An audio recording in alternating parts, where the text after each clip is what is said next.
After implementing a comprehensive neurological protection protocol based on cutting-edge research in cerebrovascular biology, I reduced my stroke risk biomarkers by 73% within 6 months. My C-reactive protein dropped from 4.2 μRSL to 1.1 μRSL. Homocysteine decreased from 14.8 to 7.2 micromoles per liter, and carotid intima-media thickness measurements showed a 12% reduction in arterial wall inflammation. Most significantly, my cognitive processing speed improved by 28% as measured by standardized neuropsychological assessments. My name is Dr. Walter Miles, and I serve as a professor of genetics and metabolic biology at one of the nation's most prestigious research universities. For the past 15 years, I have dedicated my research to understanding the molecular mechanisms underlying cerebrovascular disease and neurodegeneration. What I discovered during my investigation into stroke prevention fundamentally changed how I approach brain health, and the results were so profound that I feel compelled to share this protocol with anyone who values their cognitive future. The statistics surrounding stroke are sobering. Every 40 seconds, someone in the United States suffers a stroke. Every 3.5 minutes, someone dies from stroke-related complications. What most people don't realize is that 87% of strokes are ischemic, caused by blood clots that block oxygen delivery to brain tissue, and nearly 80% of these events are entirely preventable through targeted molecular interventions that I will outline in detail. During my research, I identified 7 critical mechanisms that, when properly addressed, create a comprehensive neuroprotective environment that dramatically reduces stroke risk while simultaneously enhancing cognitive performance. These mechanisms operate at the cellular level, influencing everything from mitochondrial biogenesis to endothelial function, and each can be precisely modulated through specific protocols that I have personally tested and refined. The first mechanism I investigated involves endothelial nitric oxide synthase activation and its role in maintaining cerebrovascular integrity. The endothelium, the single cell layer lining our blood vessels, produces nitric oxide through the enzymatic conversion of L-arginine by endothelial nitric oxide synthase, commonly referred to as eNOS. This nitric oxide serves as a powerful vasodilator and anti-inflammatory molecule that prevents the formation of atherosclerotic plaques in cerebral arteries. When I examined the research literature, I found compelling evidence that specific nutritional compounds could dramatically enhance eNOS activity. A landmark study published in the Journal of Cerebral Blood Flow and Metabolism demonstrated that beetroot extract, standardized to contain 1.5% nitrates, increased cerebral blood flow by 14% within 2 hours of consumption. The mechanism involves the reduction of dietary nitrates to nitrites by oral bacteria, followed by further reduction to nitric oxide in the acidic environment of the stomach and tissues. I implemented a protocol involving 500 milliliters of standardized beetroot extract taken twice daily, 30 minutes before meals. Within 3 weeks, my flow-mediated dilation measurements, which assess endothelial function through ultrasound imaging of brachial artery responsiveness, improved from 6.2% to 11.8%. This represented an 87% improvement in endothelial function, indicating significantly enhanced cerebrovascular health. I also incorporated L-citrulline supplementation at 6 grams daily, divided into 2 doses. Unlike L-arginine, which faces absorption challenges and can paradoxically reduce nitric oxide production through arginase upregulation, L-citrulline bypasses these issues by converting to L-arginine intracellularly. Research published in the European Journal of Applied Physiology showed that L-citrulline supplementation increased plasma arginine levels more effectively than arginine supplementation itself, resulting in sustained nitric oxide production for 6 to 8 hours post-ingestion. The second critical pathway centers on neuroinflammation reduction through specialized pro-resolving mediator synthesis. Chronic neuroinflammation, characterized by persistent microglial activation and elevated cytokine production, creates an environment conducive to blood-brain barrier dysfunction and cerebrovascular disease progression.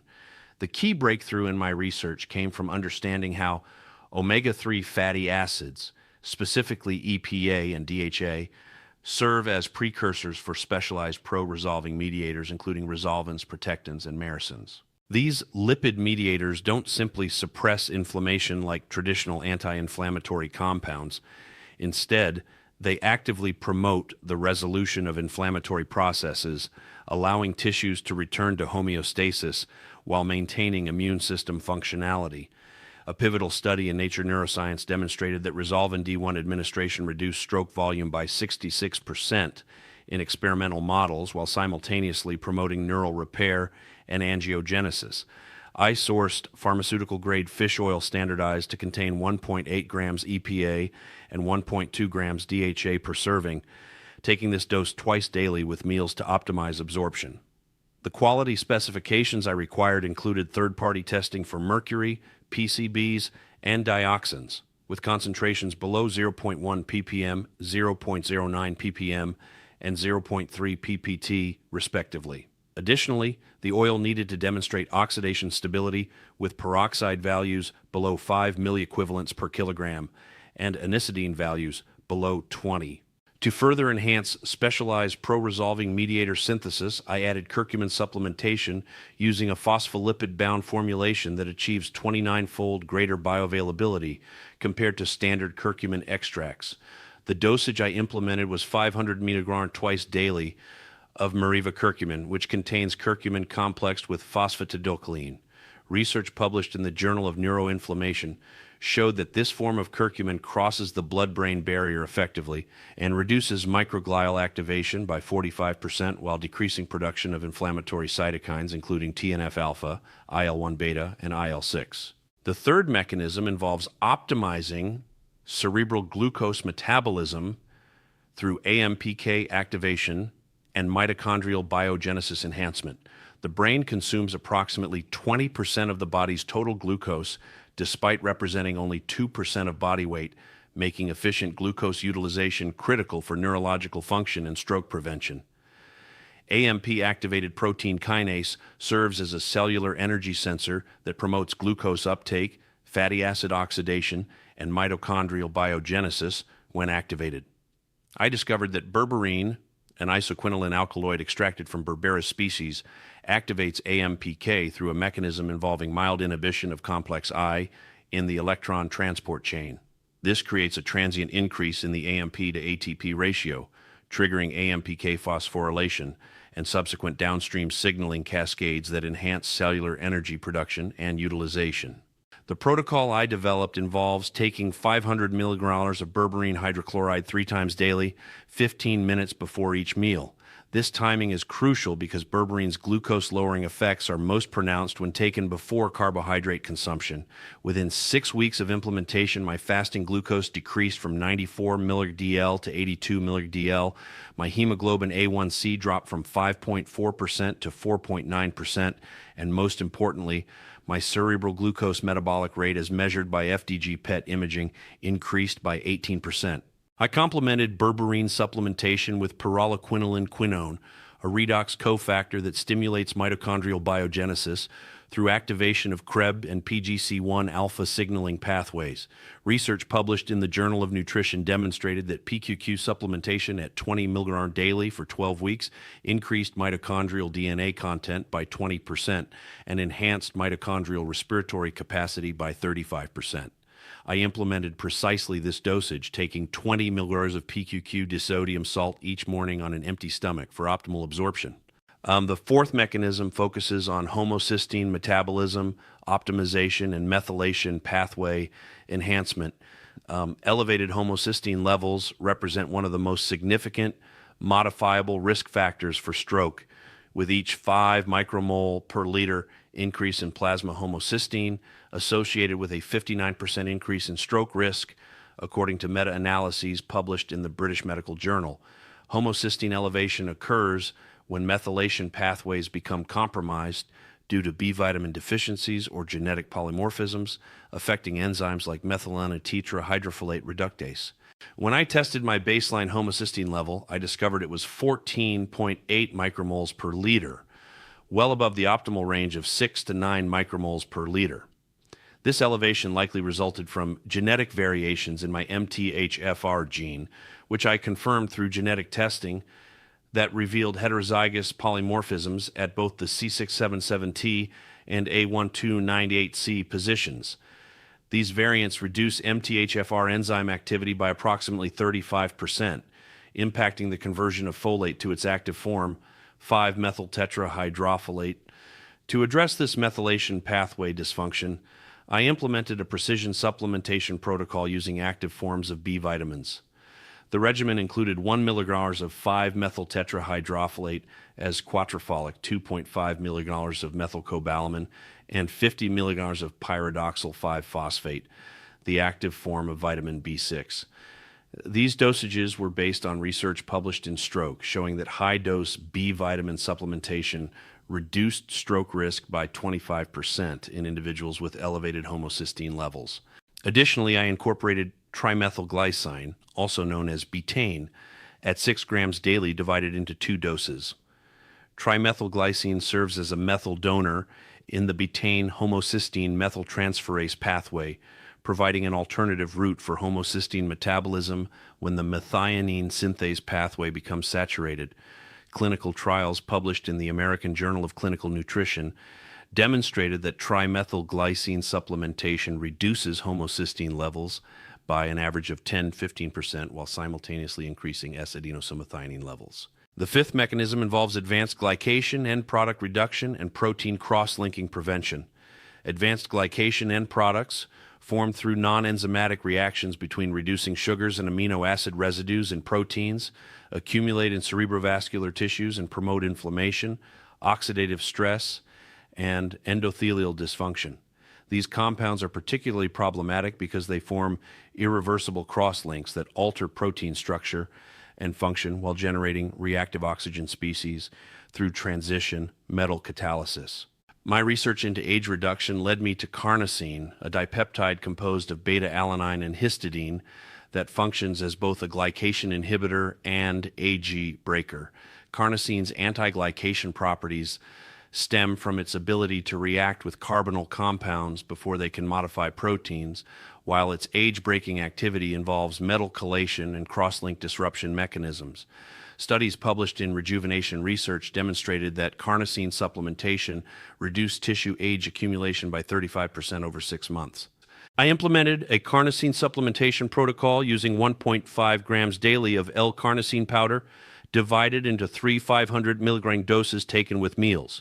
To enhance carnosine stability and bioavailability, I concurrent supplemented with zinc carnosine at 75 milligram daily, which provides sustained carnosine release and additional gastric protective effects. This combination proved particularly effective, as evidenced by a 42% reduction in my serum age fluorescence measurements after 4 months of consistent supplementation. The sixth mechanism centers on cerebral perfusion optimization through hemorheological improvements and blood viscosity reduction. Blood viscosity significantly influences cerebral blood flow, with elevated viscosity creating conditions conducive to thrombosis and stroke. Factors affecting blood viscosity include hematocrit levels, fibrinogen concentrations, red blood cell deformability, and plasma protein concentrations, all of which can be modulated through targeted interventions. Natokinase, a serine protease enzyme derived from fermented soybeans, demonstrates remarkable fibrinolytic activity that helps maintain optimal blood viscosity and prevents pathological clot formation. Research published in Hypertension Research showed that natokinase supplementation at 2,000 fibrinolytic units daily reduced plasma fibrinogen levels by 18% and decreased both systolic and diastolic blood pressure by an average of 10.9 and 9.7 mmHg respectively. I sourced pharmaceutical-grade natokinase standardized to 2,000 FU per capsule, taking 1 capsule twice daily on an empty stomach to maximize enzymatic activity. The timing is critical because stomach acid and food proteins can interfere with natokinase's fibrinolytic properties. To further enhance hemorheological parameters, I added ginkgo biloba extract standardized to 24% flavonoids and 6% terpenoids at 240 milliliters daily, divided into 2 doses with meals. The ginkgo extract's mechanism involves multiple pathways, including platelet activating factor inhibition, nitric oxide enhancement, and red blood cell membrane stabilization.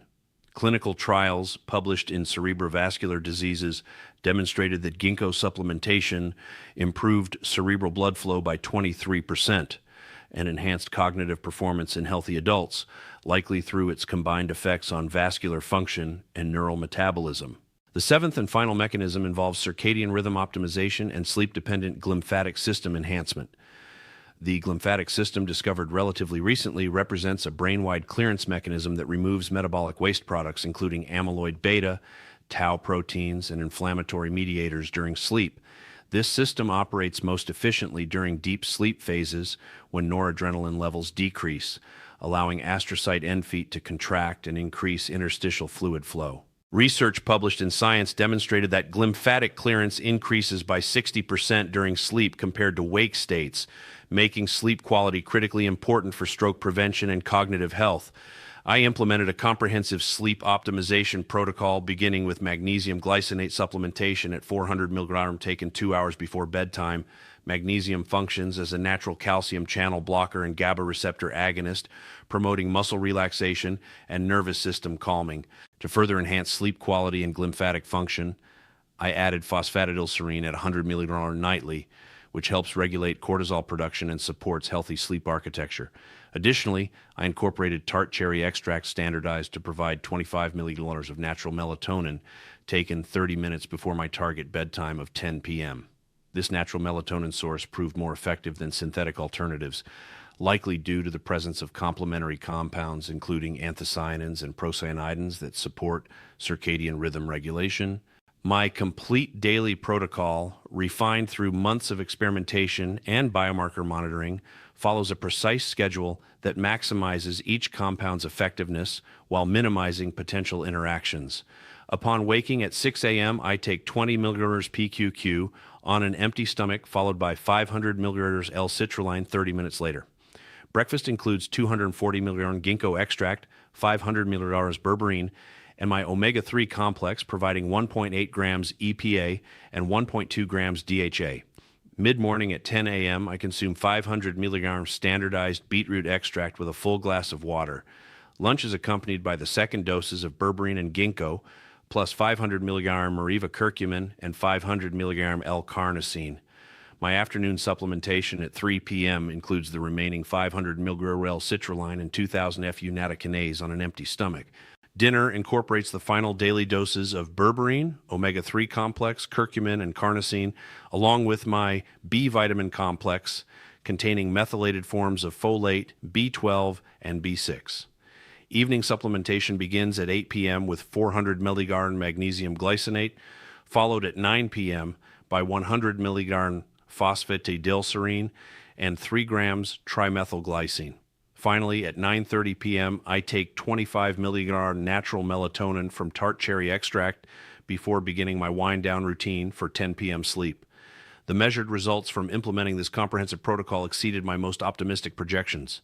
Within 12 weeks, my inflammatory markers showed dramatic improvements, with C-reactive protein decreasing from 4.2 to 1.1 gram-meter-L, a 74% reduction that moved me from moderate to low cardiovascular risk categories. My homocysteine levels dropped from 14.8 to 7.2 micromoles per liter, representing a 51% decrease that eliminated this major stroke risk factor. Cardiovascular parameters improved substantially, with resting blood pressure decreasing from 138/84 to 118/72 mmHg, and resting heart rate dropping from 72 to 58 beats per minute.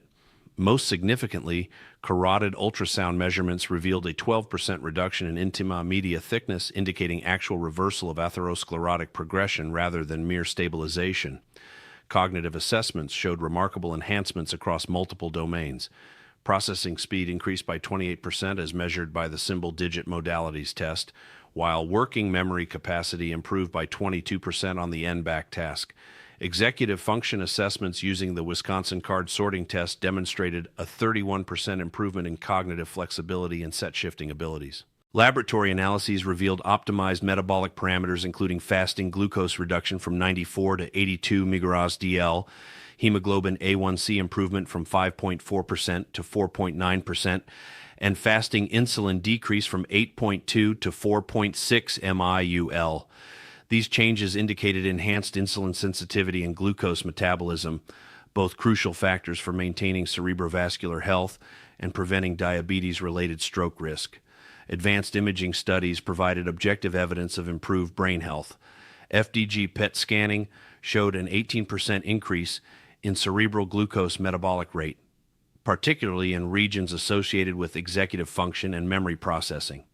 Diffusion tensor imaging revealed improved white matter integrity with increased fractional anisotropy values, suggesting enhanced neural connectivity and information processing efficiency. Addressing frequently encountered questions from my colleagues and patients, I want to clarify several important aspects of this protocol. Regarding potential interactions with medications, I always recommend consulting with a healthcare provider before implementing these interventions, particularly for individuals taking anticoagulants, diabetes medications, or blood pressure medications, as dosage adjustments may become necessary as health parameters improve. Concerning the timeline for experiencing benefits, I observed initial improvements in energy levels and sleep quality within the first week, with objective biomarker changes becoming apparent after 4-6 weeks of consistent implementation. The most dramatic improvements occurred between weeks 8-16, emphasizing the importance of patience and consistency when implementing these protocols. Quality sourcing represents a critical factor that I cannot overemphasize. I exclusively use supplements that undergo third-party testing for purity, potency, and contamination, with certificates of analysis available for review. The investment in pharmaceutical-grade compounds significantly exceeds the cost of typical consumer supplements, but the enhanced bioavailability and safety profile justify this expense when considering the profound health implications. Many individuals inquire about the necessity of implementing the entire protocol simultaneously versus adopting a gradual approach. While I implemented all mechanisms concurrently to maximize synergistic effects, a phased introduction beginning with foundational elements like omega-3 fatty acids, magnesium, and B vitamins represents a reasonable alternative for those concerned about complexity or cost. The cost considerations for this comprehensive protocol range from approximately $180 to $240 monthly when sourcing pharmaceutical-grade compounds from reputable suppliers. While this investment may seem substantial, I consider it modest compared to the potential medical costs and quality of life implications associated with stroke, which averages over $150,000 for acute care alone, not including long-term rehabilitation and care costs. Regarding monitoring and assessment, I recommend establishing baseline measurements including comprehensive metabolic panels, inflammatory markers, homocysteine levels, and cardiovascular risk assessments before beginning this protocol. Follow-up testing at 12-week intervals allows for objective evaluation of progress and potential protocol adjustments based on individual responses. The safety profile of these interventions remains excellent when implemented correctly, though I want to address several precautions. Nattokinase should be discontinued before any surgical procedures due to its anticoagulant effects, while berberine may enhance the effects of diabetes medications, requiring blood glucose monitoring and potential medication adjustments. Individuals with bipolar disorder should exercise caution with high-dose B vitamins, as methylation pathway enhancement may trigger mood episodes in susceptible individuals. In conclusion, the comprehensive neurological protection protocol I have developed and personally implemented represents a science-based approach to stroke prevention that addresses the fundamental mechanisms underlying cerebrovascular disease. The remarkable improvements I experienced in inflammatory markers, metabolic parameters, cognitive function, and vascular health demonstrate the profound potential of targeted molecular interventions when applied systematically and consistently. The 73% reduction in stroke risk biomarkers, combined with enhanced cognitive performance and overall vitality, validates the investment of time and resources required to implement this protocol properly. For individuals committed to preserving and optimizing their neurological function while dramatically reducing stroke risk, this evidence-based approach offers a proven pathway to achieving these critical health objectives.